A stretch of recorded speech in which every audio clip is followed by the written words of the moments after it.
25% సుంకాల విధింపు కారణంగా భారత్కు తగలనున్న దెబ్బ ఎలాంటిది? ట్రంప్ టారిఫ్ల రంపపు కోత వచ్చే రోజుల్లో భారత్ వాణిజ్యంపై ఎలాంటి ప్రభావం పడబోతుంది?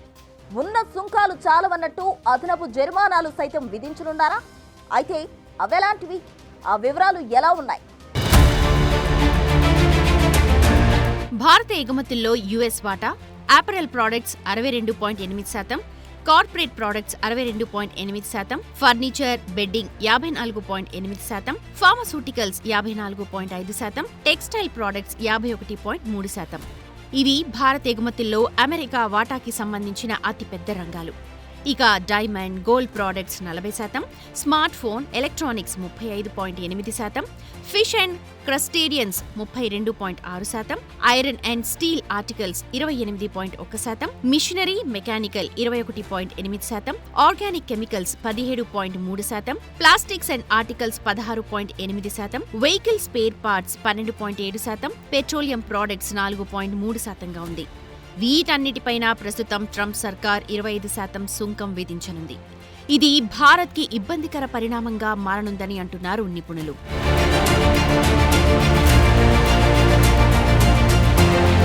ఈ 25%కి అదనంగా మరికొంత జరిమానా వడ్డింపు సైతం విధించనున్నట్టు తెలుస్తోంది. అంటే వడ్డీకి చక్రవడ్డీ అన్నట్టు మరికొంత బాదుడు ఉందన్నమాట. లేటెస్ట్ అప్డేట్ ప్రకారం చూస్తే ఇరాన్ నుంచి పెట్రోలియం ఉత్పత్తులు కొని మార్కెట్ చేస్తోన్న 20 కంపెనీలపై ఆంక్షలు విధించనుంది యుఎస్. ఇందులో మన సంస్థలు 6 వరకు ఉన్నాయి. ఒకప్పుడు బాంబులతో బెదిరించిన అమెరికా ప్రస్తుత ట్రంప్ పాలనలో కొత్తగా టారిఫ్లతో ఠారెత్తించే ప్రయత్నం చేస్తోంది. రష్యా ఉక్రెయిన్ యుద్ధం ఆపడంలో భాగంగా తాము ఈ నిర్ణయం తీసుకున్నట్టుగా చెబుతున్నారు ట్రంప్. రష్యన్ చమురు, ఆయుధాల కొనుగోలు చేసినందుకు ఆగస్టు 1 నుంచి భారత్పై ఈ జరిమానా విధిస్తున్నట్టు తన ట్రూత్ పోస్ట్ ద్వారా తెలియజేశారు ట్రంప్.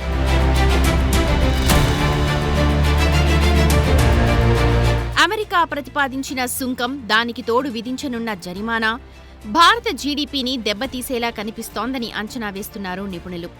దీని పరిధి విధించబోయే జరిమానాపై ఆధారపడి ఉందని కూడా అంటున్నారు రేటింగ్ ఏజెన్సీ నిపుణులు. సుంకాల పెంపు ప్రతికూలతలను దృష్టిలో పెట్టుకుని గతంలో జీడీపీ అంచనా 6.5% నుంచి 6.2%కి తగ్గించిన పరిస్థితులు ఉన్నాయి. అమెరికా సుంకాలు భారత వృద్ధి రేటును తగ్గించడం ఖాయమని, ఈ శాతం 0.2% వరకు ఉండొచ్చన్న అంచనా వేస్తున్నాయి మరికొన్ని బ్రోకరేజ్ సంస్థలు. ఇక భారత్ స్టాక్ మార్కెట్లపై కూడా ఈ ప్రభావం పడింది. ఈ వార్త అందిన మరుక్షణం సూచీలు ఎరుపు రంగులోకి మారాయి. ఈ సుంకాలు దీర్ఘకాలికంగా ఉంటాయి కాబట్టి వీటి వ్యవహారం భారత్పై ఖచ్చితమైన ప్రభావం చూపించవచ్చనే అంటున్నారంతా. భారత్ అమెరికాతో వాణిజ్య ఒప్పందాల కోసం ఎన్నోసార్లు చర్చలు జరిపింది. అంతేకాదు, మోడీ సైతం గత ఫిబ్రవరిలో ట్రంప్ని కలిశారు. అమెరికాను శాంతింపచేయడం కోసం బోర్బన్ విస్కీ, మోటార్ సైకిల్ వంటి వస్తువులపై సుంకాల శాతాన్ని తగ్గించింది భారత్. అయినా కానీ అమెరికా భారత్ మధ్య 45 బిలియన్ల వాణిజ్య లోటు అలాగే కొనసాగుతోంది. దీన్ని తగ్గించడానికి అమెరికా ఆసక్తి చూపిస్తోంది. కానీ అది ఇప్పటికీ అమల్లోకి రాలేదు.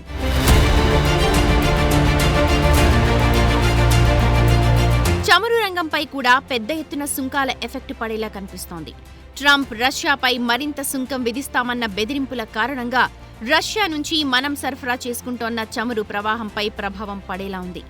భారత శుద్ధి కర్మాగారాలు, ముడి చమురు సరఫరా వ్యవస్థలను ఇది దెబ్బతీసేలా తెలుస్తోంది. భారత్పై ఇంత కాఠిన్యం ప్రదర్శించడానికి ప్రధాన కారణం రష్యా నుంచి చమురు కొంటున్నందుకే అన్న అంచనా వేస్తున్నారు కొందరు నిపుణులు. అప్పటికి భారత్ ఈ విషయంపై ఒక క్లారిటీ ఇచ్చింది. తాము రష్యన్ ఆయిల్ కొనకుంటే ఆ లోటు ఇతర దేశాల నుంచి సర్దుబాటు చేయాల్సొస్తుంది. తద్వారా చమురు బ్యారెళ్ల ధరలు అమాంతం పెరిగే అవకాశం ఉన్నట్టు భారత కేంద్ర మంత్రి ఆ డేటా మొత్తం వివరించి మరీ చెప్పారు. అయినా సరే యుఎస్ ఇలా చేయటం ఏమీ బాగోలేదని అంటారు foundation for economic development think tank సభ్యులు.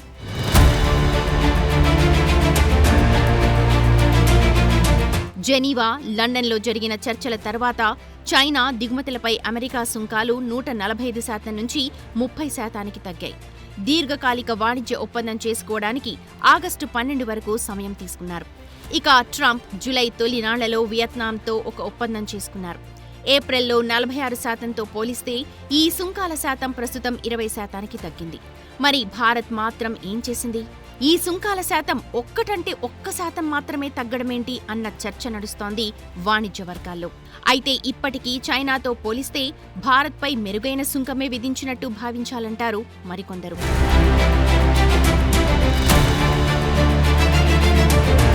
చైనా వంటి ఇతర దేశాలతో పోలిక అనవసరం.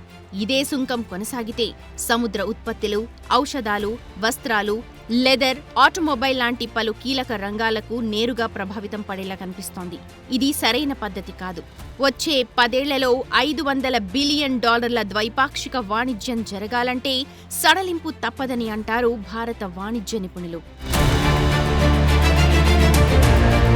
భారత్ మా మిత్రదేశమే, కానీ వాణిజ్య వర్తక వ్యవహారాల విషయంలో ఆ దేశంతో మేమింకా ఏమంత సజావుగా లేం. అమెరికాపై భారీ సుంకాలు విధిస్తున్న దేశాలు భారత్ కూడా ఒకటని అన్నారు ట్రంప్. కాబట్టి ఆ దేశంతో మేము ఏమంత పెద్ద ఎత్తున వ్యాపారం చేయడం లేదని తేల్చి చెప్తున్నారు ఆయన. మరి మోదీతో ఫ్రెండ్షిప్ ఏమైనట్టు? ట్రంప్ గెలవాలని మోదీ చేసినా ప్రచారం ఎందుకన్నట్టు? అసలేంటి కన్ఫ్యూజన్? తెలుగు రాష్ట్రాలపై ఈ సుంకాల ప్రభావం ఎలా ఉండనుంది?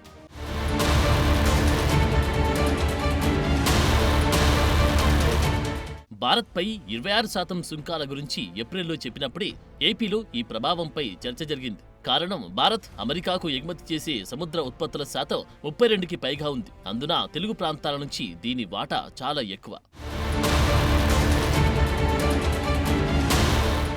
ఏప్రిల్లో అమెరికా సుంకాలు ప్రకటించిన గంట వ్యవధిలోనే 100 కౌంటర్ రొయ్యకు ₹40 ధర తగ్గింది. ఈ సుంకాలను కొన్నాళ్ల పాటు వాయిదా వేస్తున్నామని ట్రంప్ ప్రకటించడంతో కాస్త ఊపిరి పీల్చుకున్నారు ఏపీ ఆక్వా రైతులు.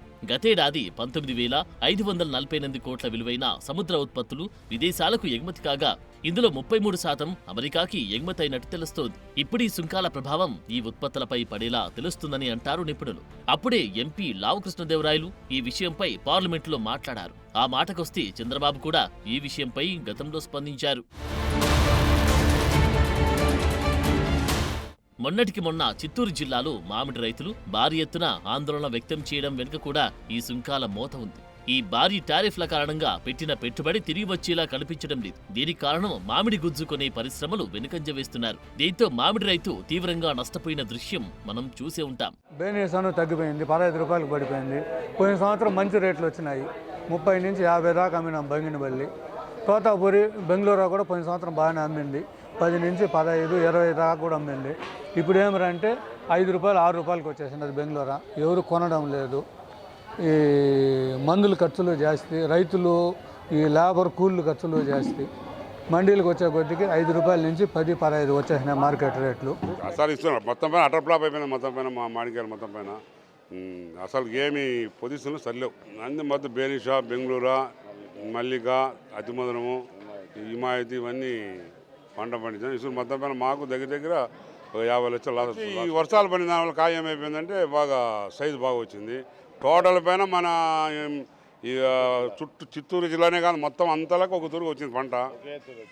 అది అక్కడ మనకు దెబ్బతీసింది బాగా. ఈ సుంకాల వల్ల వచ్చే నష్టమేంటంటే ఇవి ఇతర దేశాల నుంచి దిగుమతి చేసుకున్న వస్తువులపై విధించే పన్ను. ఈ అధిక సుంకాల కారణంగా ఎగుమతి చేసేవారు విపరీతంగా ప్రభావితమవుతారు. ఈ మొత్తం భారం ఆయా వస్తువులపై పడుతుంది. వీటిని కొనే వినియోగదారులు ధర తక్కువ కారణంగా వాడడానికి నిరాకరిస్తారు. దీంతో వీటి డిమాండ్ తగ్గుతుంది. తద్వారా భారీ ఎత్తున ఎక్స్పోర్టర్స్ ధరలు తగ్గించుకోవాల్సి వస్తుంది. ఇది వారి లాభాల మార్జిన్లపై విశేష ప్రభావం చూపుతుంది. అందుకే ఇంత ఆందోళనగా చెప్తారు ఫిక్కీ ప్రతినిధులు. వ్యవసాయ పాడి రైతులు, ఎంఎస్ఎంఈలకు చెందిన సూక్ష్మ, చిన్న, మధ్యతరహా పరిశ్రమలు వారి సంక్షేమంపై ఈ సుంకాల ప్రభావం పెద్ద ఎత్తున పడనుందని అంచనాలు వేస్తున్నారు. అమెరికా చేసిన ఈ ప్రకటన తర్వాత ప్రతిపక్ష కాంగ్రెస్ అధికార బీజేపీపై దాడి చేసింది. ప్రధాని మోడీ ట్రంప్ గెలుపు కోసం ప్రచారం చేశారు. రెండోసారి ట్రంప్ గెలిచాక మోడీ ట్రంప్ ని కలిసినప్పుడు తన తప్పిపోయిన సోదరుని కలిసినంత సంతోషం వ్యక్తం చేశారు. మరి ట్రంప్ చూస్తే భారత్పై సుంకాల మోత మోగిస్తున్నారు. ఇది భారత విదేశాంగ విధానంలోని దారుణమైన వైఫల్యమంటూ కాంగ్రెస్ తీవ్ర స్థాయిలో విమర్శలు గుప్పించింది.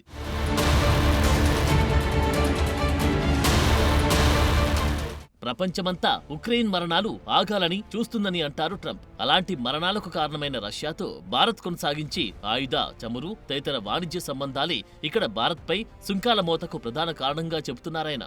దీంతో భారత్ని తీవ్రంగా ఇరకాటంలో పెట్టాలని చూస్తుంది ట్రంప్ సర్కార్. ఒకవేళ రష్యాతో భారత్ గాని సంబంధాలు నెరపకుంటే చమురు ధరలు భారీ ఎత్తున పెరిగే అవకాశముంది. మొన్నటి ఆపరేషన్ సింధూర్ విషయంలో రష్యా నుంచి దిగుమతి చేసుకున్న S-400లు ఎంతో మేలు చేశాయి. వీటన్నిటినీ ట్రంప్ పరిగణలోకి తీసుకోవాల్సి ఉంటుంది. అంతే తప్ప మొండిగా భారత్ను వ్యతిరేకించడం సరికాదంటారు కొందరు నిపుణులు. అయితే మోడీ తనకు ట్రంప్తో ఉన్న చనువు కొద్దీ వివరంగా మాట్లాడితే అంతా సెట్ అవుతుందంటున్నారు వీరు.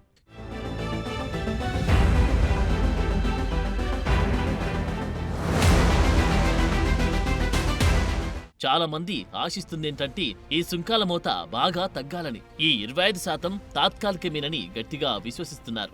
ఈ మొత్తం 15 నుంచి 20% మధ్యకు కుదించాల్సిన అవసరం ఉందంటున్నారు. ఆగస్టులోనూ అమెరికాతో భారత్ వాణిజ్య చర్చలు చేసే ఛాన్స్ ఉంది. మరి అప్పుడైనా ఈ సుంకాలు తగ్గే అవకాశముందా అన్నదిప్పుడు చర్చనీయాంశంగా మారింది. కొందరు సూచిస్తుందేంటంటే రష్యాతో భారత్కి గొప్ప సంబంధ బాంధవ్యాలున్నాయి. ఇప్పటికీ రష్యా భారత్ మధ్య సత్సంబంధాలు ఎంతమాత్రం చెక్కు చెదరడం లేదు. ప్రపంచమంతా ఏకమైన భారత్కి కొమ్ము కాయడంలో రష్యా ఎంతమాత్రం వెనకాడదు. రష్యా కూడా భారత్ మాటను కాదనే పరిస్థితి లేదు. ఈ పరిచయాలు గత కాలపు సాంస్కృతిక ఆయుధ సంబంధాలను వాడుకొని భారత్ రష్యాను ఉక్రెయిన్ యుద్ధం నుంచి వెనక్కు మళ్లించి యత్నం చేయాలి. అలా మోడీ ఎందుకు చేయడం లేదు అన్నది ట్రంప్ తరపు ప్రతినిధుల కామెంట్ గా తెలుస్తోంది. ప్రత్యేకించి మోడీ ట్రంప్ తో ఏం పెద్ద చర్చలు చేయనక్కర్లేదు, ఇలా చేస్తే సరిపోతుందన్న సలహా ఇస్తున్నారు. కానీ ఇదేమంతా వర్కౌట్ అయ్యేలా కనిపించడం లేదు.